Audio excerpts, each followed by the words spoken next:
Welcome, modern day mystics, fellow truth seekers. Another week has come and gone, and we're going to do our community response to all the comments that you guys have been leaving for us. So thanks, first of all, for leaving the comments. We'll get right into it because we got a lot of them. All right, so on our first video that we released this week, the Ghosts Again, great new single from Depeche Mode, we got our most response from that video. People had a lot of comments on them. Some of them I had to shorten them down because they wrote us novels. Yeah. So our first one comes from It's Just Not Serious, and they just let us know that, hey, there's only 2 members of Depeche Mode at this time. It just got serious. Yeah. Whatever. There's only 2 members of Depeche Mode at this time. Huh. Because it looked like they had shown someone crawling through the grave and then the guy by the tomb, but I guess apparently there's only two members at this time for them. And I guess that the characters in that video were the 2 main characters? Yes, yeah. That happens. From, I guess, the original band. Thanks for the info on that. And then, lots of people, big fans of Depeche Mode, left comments this week. This person here, as you can see on the screen, left a whole article. So thanks for taking the time to do that. Yeah. So the part that I wanted to point out here was that it says, now while you might say the album and even the song might be coincidence to Fletch's death, but the album title and probably some or most of the songs were picked prior. So apparently someone in the band had died pretty recently, I guess before they released this song. So I don't know whether or not this song, it's called Ghosts Again, has something to do with that, or it was already done. I don't know. Well, this person obviously is, I'm assuming, a fan of the band, so I hope that we honored the video properly with our response. Yeah. Moving on to Nina Wilder. DM is a band of substance, the most of them, but has most of the time thought-provoking lyrics, open to interpretation. Y'all have 40 years to catch up. I'm trying to think of how I viewed Depeche Mode before seeing this. I was not a fan. Doesn't mean I wasn't a fan, as in didn't like what they did, but I just didn't follow them or anything. Same, yeah. I don't even know if I could tell you one song that. Yeah, I don't have the titles of their songs but they bring to mind images of goth, makeup. I think 80s synth. Yeah, maybe that shows how much I don't know about them, But I honestly thought the song was pretty good. I added it to my playlist. I did not. And I did. I went back and I did try to listen to some of the older ones and some of the more popular ones that they've released. Yeah. So I'd definitely react again to another one of their videos, if they come out with it. For sure. 88 Strange 88. The 2 guys in the cloaks are the same guys in the graveyard. The band started as a 4-piece. 1 member left and 1 died. The song in the video was released because the new album out next month, and their world tour also starts next month. Their last album and tour was 6 years ago. So I guess it's been a while since they've done anything. Yeah. And I think someone had mentioned maybe in one of the comments that it was delayed because of COVID or something. I shouldn't have said anything about it because you know what I was thinking? This is going to get me probably crucified. But I was literally lumping Depeche Mode in with The Cure. That's what I was doing in my head. Ew. What a weird idiot. No, whatever. Well, they're from our brains are funny. Time. They put things together in strange fashions, right? So Richie said, you nailed the meaning. Well, hey, thanks. That's, we tried. But it says they just lost a bandmate, Fletch, who was there from the beginning after their 40-year existence, died prematurely and unexpectedly last year. R.I.P. Fletch, we miss you. So I don't know if we totally nailed it. There was one guy who left a comment, which we'll get into, but he labeled out all the meanings in this video. Holy shit. So as in now I feel, all the symbology. Now I'm starting to feel that. Bad about how, my attitude towards this, because obviously there's some people that cherish this band.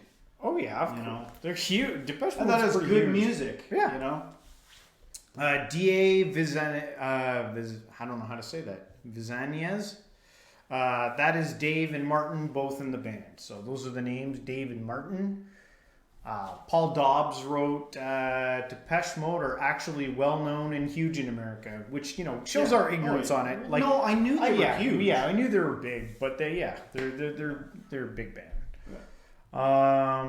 Tour a Taxi, not a bad song considering the band have been releasing singles for over 40 years. They've been doing it a long time, so they got experience, right? Yeah. You know, I thought it was a pretty good song. And then Benny Goat, again, a lot about the band and stuff like that, but whether the song is dedicated to Andy or for the group as a whole, the overall message I got was that they will all come together in the afterlife. What an amazing piece. Oh, that's good, optimistic way of looking at it. Yeah. Let's hope so, right? Yeah. Okay. We'll be ghosts again. Yeah. So that's it for the Depeche Mode one. The next one was the Vice colorism debate, where we got a couple comments. One came from Matt Stewart, who said, "It's a grift, pretending everything is racist to get preferential hiring, free stuff, reparations. Feminism works the same way. While not being perfect, Western civilization is the least racist society that has ever existed. These people need to stop whining and clean their room," as JP would say. JP meaning Jordan Peterson. Yeah. Can it be both? Can it be that, like, I think one of the problems is that we, like, it's like you have to pick some type of a side all the time. And I feel like with the colorism debate that was going on, that, like, in some cases, yes, it's definitely probably colorism. And then in other cases, no. And nobody likes to be taken advantage of, right?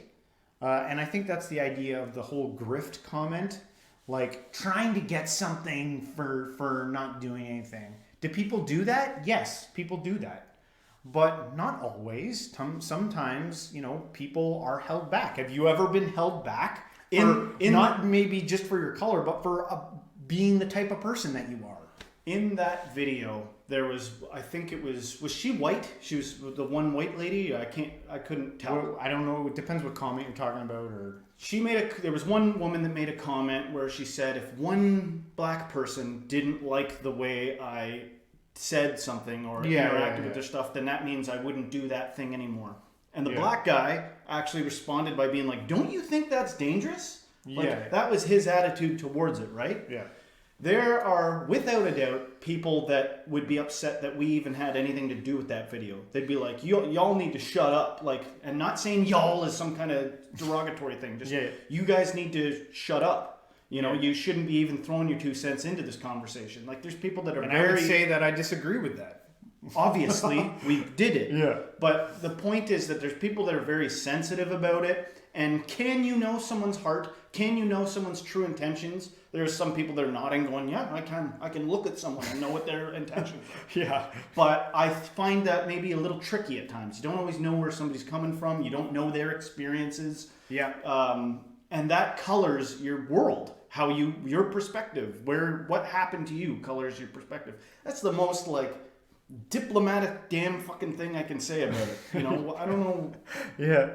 It's hard. It's hard sometimes to talk about this stuff.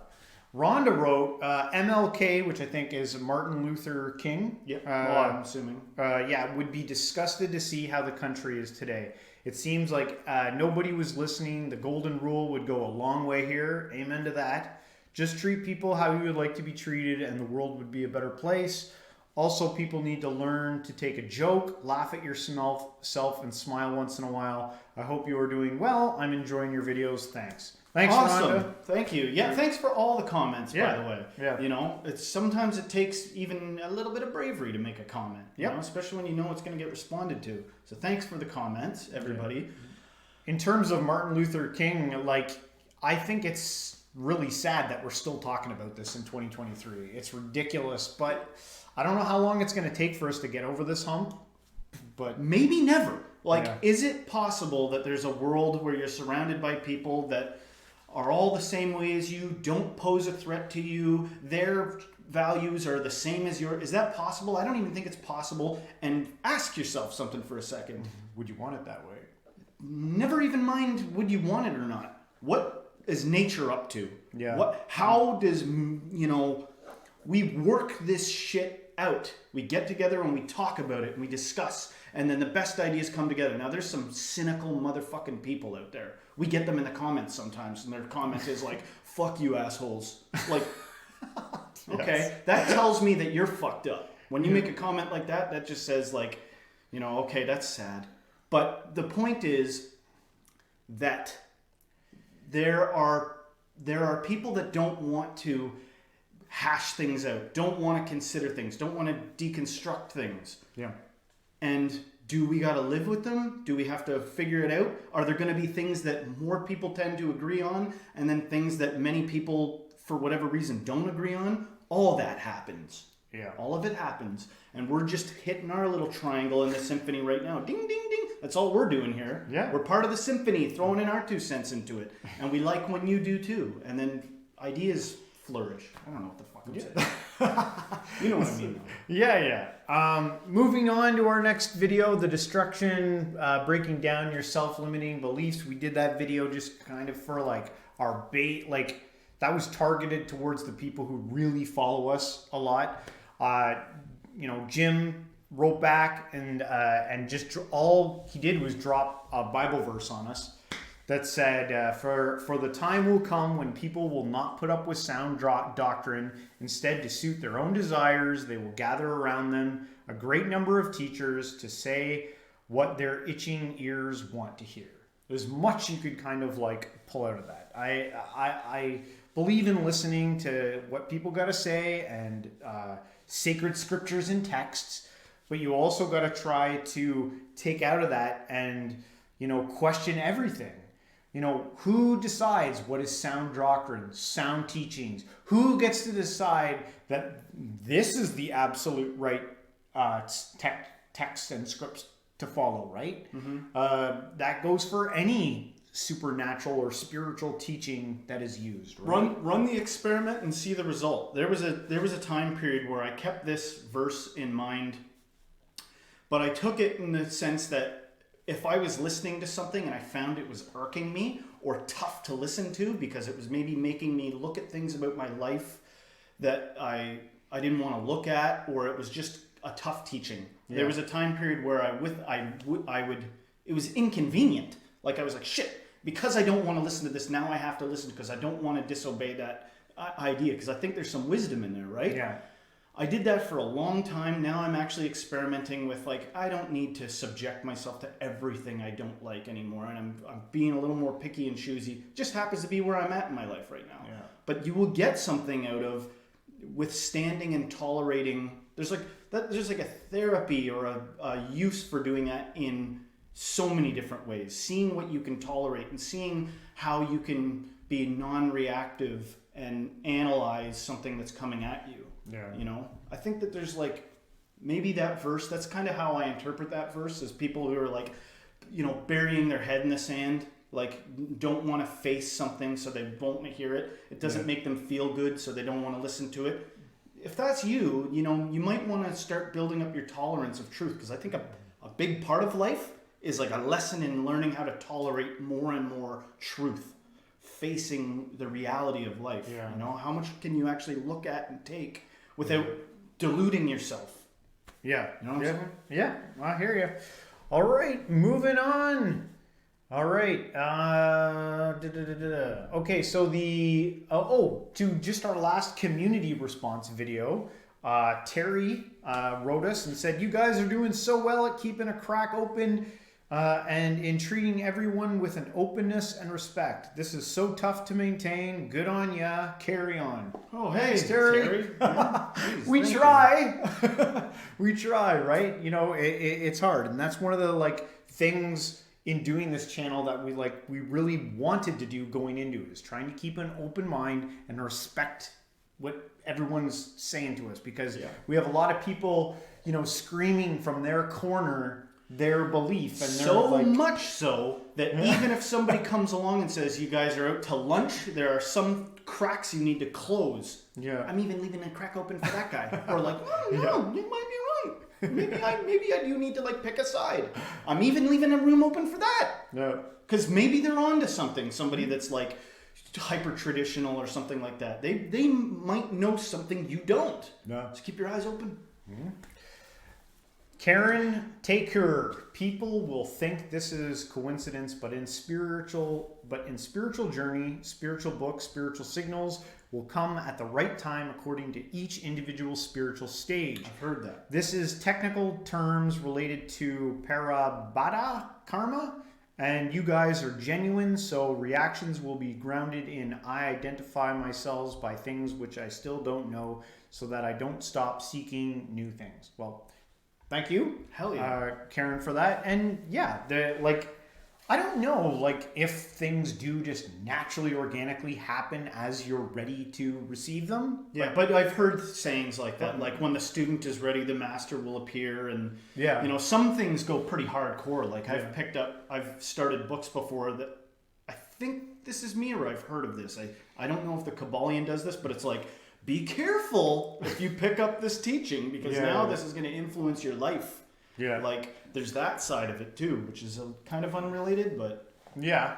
But it has to do... I thought you were going to say kind of unsettling. Well, it has to do with destiny and timing and stuff like that. Because if you find a book that's like, once you begin this journey... Yeah. Did you find that at the right time? Or I sometimes feel like that when I'm trying to, pick the videos for every week, and how certain ones just drop on you out of nowhere. And you're like, oh, interesting. And it just seems to kind of, fit. Yeah, synchronicity. Mm. All right, moving on. Is this Kundalini awakening? That was kind of like a crazy video. Karen also wrote on that one and said, I know, but this is not Kundalini awakening. And Kundalini yoga is the most dangerous form of yoga. According to my thinking, he is just playing with his life energies, which is not recommended for a yogi because it creates negative karma and people can become mentally insane if improperly handled. So I mentioned right in the beginning of that video, when we did that video, that we were going to do other videos on Kundalini, because I knew immediately that there would be people who were like, that's not Kundalini, because I know there are lots of interpretations and views of Kundalini. So we will look at those. I hear what you're saying, Karen. That was just the first one that I encountered that I was like, oh, this is kind of interesting. We'll see what we can pull out of it. And we will do more videos on Kundalini. Cool. Rhonda wrote on it and said, I love this comment. Interesting. This reminds me of my 20s when I was going to Pentecostal and Holy Rollers churches. They had many of the same types of experiences, stating that it was the Holy Spirit taking control of their bodies. Some of them even did snake handling. It's not my thing, but people are free to believe what they like. Snake handling, that's crazy. That still goes on in the United States. Well, is it crazy though? Is it? No, but I know what she's saying. And when we were growing up, we kind of experimented with different churches. We went to Benny Hinn conferences. Went to Benny Hinn conference, and I remember be healed. In the Pentecostal ones had the most wild stuff. You go to a Nazarene church and everybody's wearing a suit. They're, it's very traditional. Like, hey, Bill, how's it going? Good to see you this Sunday. And then you go to Pentecostal and there'd be somebody that gets up in the middle of the thing and I have a message, being channeled or something by the Holy Spirit. Yeah. And then we used to kind of tease it because we were kids and watching this and interpreting it, and it'd be like, he's breakdancing in the Holy Spirit. 'Cause people do all kinds of things in the Holy Spirit. People quack like a duck in the Holy Spirit. Yeah. Or you hear rumors of that kind of thing. Oh yeah. All right. Maybe they were though. Maybe there's something that moves people where when it's filtered through a human, it has, that's what it looks like. Yeah. Go figure. When something gets channeled through a human, sometimes it clucks or something. I don't know. Do I really think that? Not really. But is it possible? Yeah. All right. That's for you to decide. On the Aaron Abke part 2 of the Law of One series, Terry wrote a big long message, so thanks for taking the time to do that. He said, I must admit I had a bit of a chuckle when Aaron Apke noted our human consciousness evolving from rocks. I always give my head a shake to see if I'm short of any. But it's a weird concept to think that consciousness could be something other than neurons firing in our brain, because I think that on the main surface level, that's kind of what we're taught, that it like fires through brains. But there are a lot of people saying that no, it's not something there. So we're just kind of looking at the other side there, seeing another view on it. And then he went on to note about like the whole, he went into his website and looked at all the money stuff moving around. And I don't know, man, how much is too much? At the end of the day, we all still have to eat. I don't know, where do you draw the line between you snake oil salesman and just trying to put food on your table? I don't know, man. Come on, though. That's a good question. Yes, like, I know. That is a good effing question. But we do that with, here's the thing. If you go down that route with him, you have to go down that route with everything. That means your politics and literally everything got to be unpacked. Take Aaron Abke out of this. We're probably going to comment on more of his videos. Yeah. We're kind of like, he's got some interesting things to say, but it's not like there hasn't been a plethora of spiritual people where you find out there's some shady ass stuff, like the most homophobic past preacher who's sleeping with a dude. Like, it gets wacky out there, and money issues and all this shit, right? Yep. But like, have you ever heard the term "turtles all the way down"? Yeah. Yes. Do you know how it? I don't. This is me paraphrasing shit out of it, but it's like the idea of existence and reality. Yeah, what's reality? And it's like, well, the Earth sits on a giant elephant, and then what's below that? A turtle, and then what's after that? It's turtles all the way down. Yeah. Right. So even if you were like, it is neurons in the brain, though, and you're like, well, what are those neurons made of? They're made of this. Well, what are those made of? It's turtles all the way down. Yeah. Right. So when people talk, what I gather when people talk about consciousness and stuff, and it being like the substance of reality behind everything, it's like it's that which it's kind of the bottomless bottom. It's the thing that underpins the whole thing. Maybe it's something like that. Yeah. Yeah. I don't know myself for sure. This is an honest endeavor of us unhatching these things. So there are going to be some things that I speak with authority on because it's my experience, and then there's things that we speak on where it's a deconstruction of what do you think? What do y'all think? Yep. Yeah. Alrighty. Scott Lewis wrote a giant message. Thank you, Scott, for taking the time to write that giant. He basically just broke down Aaron Abke's like full bio. But the one part that I pulled out of here was like, he never wants to make people believe in anything. He's just sharing what he finds is all. He did attract a lot of followers through this. So basically through the Law of One series that he did get like a mass following. You gonna pretend like reality's not real? Like, going back to something here. Yeah. We gonna pretend like all of us don't have to wipe our ass when we're done taking a dump? Yeah. We all do. That's the ugly truth of it. Reality takes some things. But to take that attitude, to look at like a gross reality of that and be like, and therefore there's no such thing as spirituality, seems like a misstep. It's like, how do you equate that to that? There's all kinds of mystical things in this thing. Dreams alone, we could sit and talk about the fact that you dream whole worlds with autonomous characters in your mind and wax philosophical on that for eternity, probably. Yeah. So, anyway, that's just, I felt like it. Yeah, well, we're going to have a lot of videos this week that hit home on some of these, subjects that seem to have a never-ending, abyss of exploration inside of. But back to Aaron Abke, like on this one, he's coming from a place where we're coming from, where we're just sharing what we got, and we're doing our thing, and we're not telling you to believe anything. Go figure it out for yourself. That would be my message. Go, here's info, we present it to you, and then go test it and try it and see if it works. Yeah. I bet you all kinds of crazy shit works depending on your imagination, for Pete's sake. Somebody could, find an egg and pray to it and be like, I think I get something out of that. And if they got a good enough imagination, imagine somebody standing over, I've used this example before, imagine somebody standing over a Monopoly board and being like, it's just a game, everyone. They're like, shut up. It doesn't matter. We're using our imaginations. I feel like a millionaire right now. Yeah. I got Boardwalk, so I win.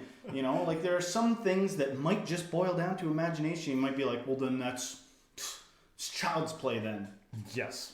To you, maybe not to others. All right. Next video, our interesting time Kali Yuga end. The one with Shinyan Murti, our reaction on it. Alex Nicoletti wrote, the psychopaths he was referring to relate to the nature of civilization and a slave master paradigm. He was trying to explain something very complex in just a few words, which I'm not doing here. Think about it. We are naturally the caretakers of this planet. However, the three pillars of this current paradigm keep us from our purpose, from caring for each other on the earth, and from true spirituality and our divinity. The three pillars are government, religion, and business. Think about who and why they were invented, and you'll understand who the psychopaths are.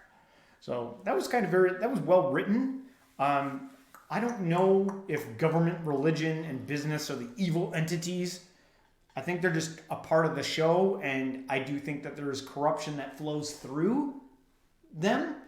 Maybe detoxifying some of the problems that are within that would help make things run more swimmingly. Maybe some people think God is like an ignorant force. Like they'd be like, first of all, I would never use a word like God. Fair enough, but the reality, the source from which everything comes from, some people may look at and be like, it doesn't know what it's doing. It's anything but anything. Yeah. But let's say for a moment that maybe it has such a divine, ridiculous intelligence, it knows how to manifest plants that, without communicating to, know what to do, and everything fits together perfectly seamlessly. Let's just imagine that there's some kind of transcendent intelligence behind that. Now, I'm saying it as if that's what I believe, but let's just say for a sec. Then it knows what the fuck it's doing. You know, it's not like we've never not had psychopaths. It's not like we've never not had lots of things. Yeah. I've heard things like some of the greatest like beginnings of technology we have been born out of awful things like war. Like, you know, computers or something. Like the early computers were developed during World War II, and there are, you know, people learn how to build ships differently because the Titanic was such an epic failed Titanic, like changed the way people build. And actually what happened was somebody in response to that was like, oh shit, we didn't have enough lifeboats on the Titanic, and they built a boat with like way too many, and it like took the thing off, like they had too many lifeboats. So like while aiming for the mark, there's all these like sometimes atrocities that happen, right? But nevertheless, they all encompass the same progress forward. Yeah, right? Yeah. So it's kind of hard to even if something is just bad, and we all agree it's bad from a human perspective, it's, if you're being honest, man, if you're going all the way down, it's hard to blanket moralize like it seems to have purpose and reality. Yeah. You know? I'm being way too ranty this time. I'm going to calm down. No, it's good. I think you're saying good stuff. Samil Jha wrote, Kali Yuga has a very long time to end. It merely started 5,124 years ago. Wow, very precise. And Kuliyaga and Kali Yuga will last for 432,000 years. So there's still time left, according to Hinduism's first 10,000 years are the golden age in respect to the rest in this golden age. Still truth, devotion, love, and purity exist. But after this age, everything, love, respect, humanity, devotion ends, and the dark times start. Thanks, Samil, for that, because you sound like you're like a student of this and know something about it. We're kind of coming in blind, so it's good to get like information. So I think Samil's saying that we're still like in a pretty good age where things are like growing and developing, where we still have love and truth. I think what Samil is saying is that that's going to come to end, and then you're going to see like apocalypse, like nightmare. But we're a long way away from it. Oh shit! Hopefully, yeah. I don't know. Yeah, there's a lot there. But in our next video, in the Vishuddha Das, which explains the dangers of non-duality, Alt wrote a very specific comment just saying, non-duality is a concept, not philosophy. Buddhism is a religion. Non-dual cannot be known. There is no experience is not non-duality. There's no experience that's not non-duality. Yeah. I guess there is no experience that is not new. Yeah, it's hard to make out. I think they were just trying to be very precise on terminology and words that you use within it. So I was like, I guess I just got to think about it and mull over it a little bit more.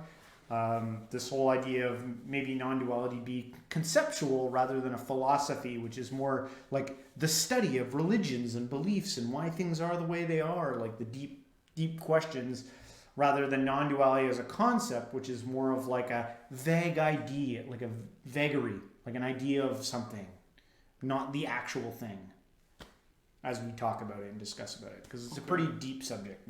If what they're trying to say is there's no experience that's not non-dual, that's something to chew on. Yeah. You know, that's like something to chew on there, you know? Yeah, so that is all the comments for this week, guys. Thank you so much for joining us. If you made it through this whole one, it was a long one of our longer ones. We hope you enjoyed it. If you did, don't forget to hit the like, subscribe, share with a friend, and everybody, until next time, stay spiritual.